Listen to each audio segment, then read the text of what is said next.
باللہ من الشیطان الرجیم بسم اللہ الرحمن الرحیم الحمد للہ رب العالمین والصلاة والسلام علی سید الانبیاء والمرسلین ابی القاسم محمد اللہم صلی علی محمد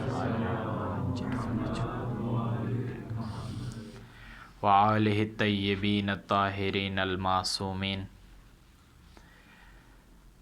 ہمارا موضوع نظام ولایت از نظر قرآن، اس عنوان پہ ہم گفتگو کر رہے تھے اور گزشتہ مجالس و گزشتہ کلاسز میں ذکر ہوا تھا کہ قرآن کے ذریعے سے نظام ولایت ثابت ہے، اور آپ کی خدمت میں آیات و احادیث پیش کی گئی تھیں جس میں ثابت ہو رہا ہے کہ دین کے اندر، اسلام کے اندر ایک ہی نظام ہے جو کہ نظام ولایت ہی ہے، جو اللہ کے نزدیک ایک ایسا نظام ہے جو قابل قبول ہے۔ خب اس نظام کے علاوہ کوئی نظام بھی خدا کی نگاہ میں، آئمہ کی نگاہ میں قابل قبول نہیں ہے۔ ظاہر ہے جب ایک نظام کو ہم ثابت کر رہے تھے اور ثابت کر لیا تو اس کے مد مقابل میں جتنے بھی نظام ہیں وہ اس ایک نظام کے اس بات سے سارے نظاموں کی نفی ہو جاتی ہے۔ اگر نظام ولایت ہمارے نزدیک ثابت ہے تو یہی ہمارے پاس دلیل ہے کہ دوسرے تمام نظام نفی ہو گئے ہیں، باطل ہو گئے ہیں۔ لیکن اگر ہم نظام ولایت کو ثابت نہیں کر سکے تو پھر یہ دلیل نہیں بنتی کہ ہم دوسرے نظاموں کو باطل قرار دیں۔ جیسے ہم کہیں ایک ہمارے پاس نظام ولایت ہے اور دوسرا نظام جمہوریت ہے جس کے سائے کے نیچے ہم اس وقت رہ رہے ہیں، تو اگر نظام ولایت ثابت ہے تو نظام جمہوریت کی نفی ہو جائے گی، لیکن اگر نظام ولایت ثابت نہیں ہے تو نظام جمہوریت کی نفی نہیں ہو سکتی۔ خوب پہلی دلیل یہی ہے کہ نظام ولایت کو ثابت کر لیں تاکہ دوسری چیز کی نفی ہو جائے۔ جیسے اگر کوئی آپ سے پوچھے کہ دن ہے یا رات ہے تو آپ کو دونوں چیزیں ثابت کرنے کی ضرورت نہیں ہے کہ دن ہے اور رات نہیں ہے۔ اگر آپ یہ ثابت کرنا چاہتے ہیں کہ واقعاً دن ہے اور رات نہیں ہے تو دو چیزوں کو ثابت نہ کریں، ان میں سے ایک چیز ثابت کریں۔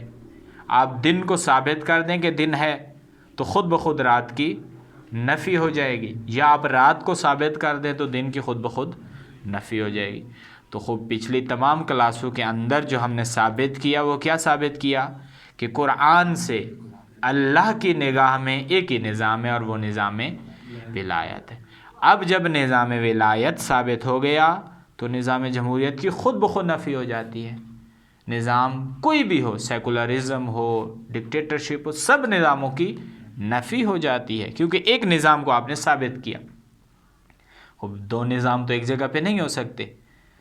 جیسے کہا جاتا ہے نا کہ رحمان و شیطان ایک مقام کے اوپر اکٹھے نہیں ہو سکتے، روشنی اور اندھیرا ایک مقام پر اکٹھے، یعنی دو متضاد چیزیں ہیں، دو متضاد چیزیں ایک مقام پر کبھی بھی اکٹھی نہیں ہو سکتی۔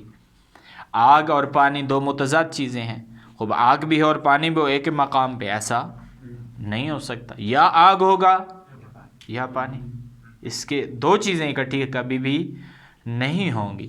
اسی طرح سے اگر ایک اللہ کا نظام ہے اور ایک انسان کا بنایا ہوا نظام ہے، یہ دونوں نظام ایک مقام پر اکٹھے نہیں ہو سکتے، بس ایک نظام ہے، دوسرا نہیں ہو سکتا۔ اگر اس کائنات میں یا اس دنیا میں یا ہمارے ملک میں ایک نظام موجود ہے، نظام جمہوریت، تو اس کے مد مقابل جو اللہ کا نظام ہے، نظام ولایت، اس کا مطلب وہ وہاں پر موجود نہیں ہے۔ لیکن اگر کسی خطے میں، کسی ارض کے اوپر نظام ولایت موجود ہے تو حقیقتاً وہاں پہ نظام جمہوریت پھر موجود نہیں ہے۔ تو دو متضاد چیزیں اکٹھی کبھی بھی نہیں ہو سکتی، ایک ہوگی تو دوسری ہرگز وہاں سے اٹھ جائے گی، ہرگز وہاں پہ موجود نہیں ہوگی۔ تو خوب ہماری یہ گفتگو جس مقام تک پہنچی تھی، اب ہم نظام جمہوریت کے مقام تک آ گئے ہیں کہ اب آج اس کلاس سے ہم نظام جمہوریت کے خد و خال کو و اس کی حقیقت کو سمجھنے کی کوشش کریں گے کہ نظام جمہوریت کسے کہتے ہیں. اور یہ بہت ہی اہم ٹاپک ہے. شاید پہلے والا ہمیں اہم نہ لگ رہا ہو، چونکہ وہ ایسی بات ہے جس کا ہم نمونہ نہیں دیکھ پا رہے تھے. ہماری نظر میں واضح کہیں پہ دلیل موجود نہیں تھی، ہماری نظروں میں سامنے نہیں تھا کہ یہ نظام ولایت ہے. خوب ممکن ہے ایسی چیز، اور یقیناً ایسی چیز کو سمجھنا تھوڑا دشوار ہو جاتا ہے. جیسے آپ اسکول کے اندر جاتے ہیں، کلاس میں پہلے آپ پڑھتے ہیں، ایک ایکٹیویٹی پڑھتے ہیں کہ اس کو لیبارٹری میں کرنا ہے. جب اس ایکٹیویٹی کو آپ پڑھ رہے ہوتے ہیں کلاس کے اندر تو یقیناً وہ تھوڑا سمجھ نہیں آ رہی ہوتی ہے، مشکل ہو جاتے. لیکن جب اسی چیز کو آپ پریکٹیکل جا کے لیبارٹری میں کرتے ہیں، ٹیسٹ کرتے ہیں، کچھ ایسڈ لیتے ہیں، کچھ بیسز لیتے ہیں اور جا کے آپ ٹیسٹ کرتے ہیں تو وہ چیز آسانی سے سمجھ آ جاتی ہے. تو ممکن ہے جب ہم جمہوریت کو شروع کرنے لگے ہیں تو اس کا ایک نمونہ ہمارے پاس موجود بھی ہے. اس خطے میں، جس خطے میں ہم رہ رہے ہیں، اس ارض کے اوپر، پاکستان کی سرزمین میں، چونکہ ہم نظام جمہوریت کے نیچے رہ رہے ہیں، اسی کے سائے میں رہ رہے ہیں، تو شاید اس کو ہم سمجھنا ہمارے لیے آسان ہو جائے گا، آسان تر ہو جائے گا. خب بات کو شروع کرتے ہیں کہ جمہوریت، جس کو انگریزی میں بولیں کیا کہتے ہیں جی، ڈکٹیٹرشپ، سیکولرزم، ڈیموکریسی. جمہوریت کو انگلش میں، انگریزی میں کیا کہا جاتا ہے؟ ڈیموکریسی. بہت مشہور ہے یہ لفظ، تو آپ نے سنا ہوگا، خوب ذہن میں نہیں آیا، اب یاد کر لیں کیونکہ انگریزی سے ہم زیادہ واقف ہوتے ہیں بجائے اردو کے. ڈیموکریسی، اور اردو میں اس کو کہتے ہیں جمہوریت. اب ہم تعریف سے بات کو شروع کر رہے ہیں کہ ڈیموکریسی کہتے کسے ہیں، جمہوریت کسے کہتے ہیں. میں لکھتا ہوں، اور تعریف وہی ہونی چاہیے جو اس کو وضع کرنے والے نے کی ہے. دیکھیں نا، تعریفیں کئی قسم کی ہو سکتی ہیں. ایک دفعہ انسان ایک چیز کو وضع کرتا ہے، بناتا ہے، ایجاد کرتا ہے، وہ بھی اس کی تعریف کرتا ہے.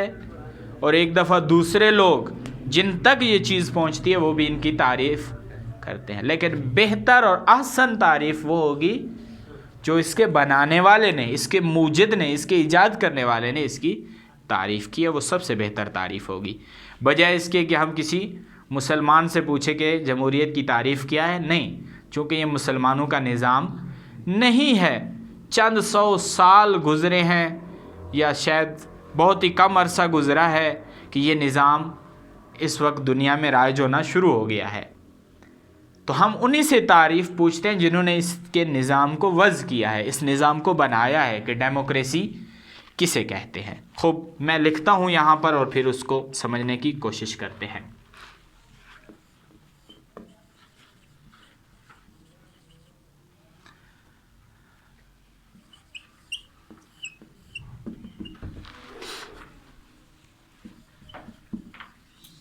آپ بھی نوٹ کر لیں اس کو.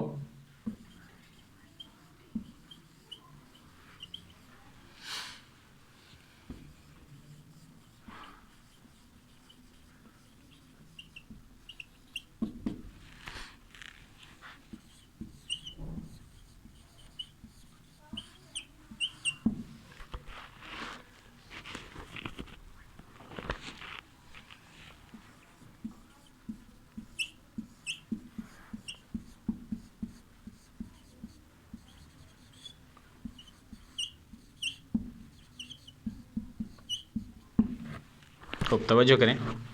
ڈیموکریسی، جمہوریت کسے کہتے ہیں؟ توجہ کریجیے گا.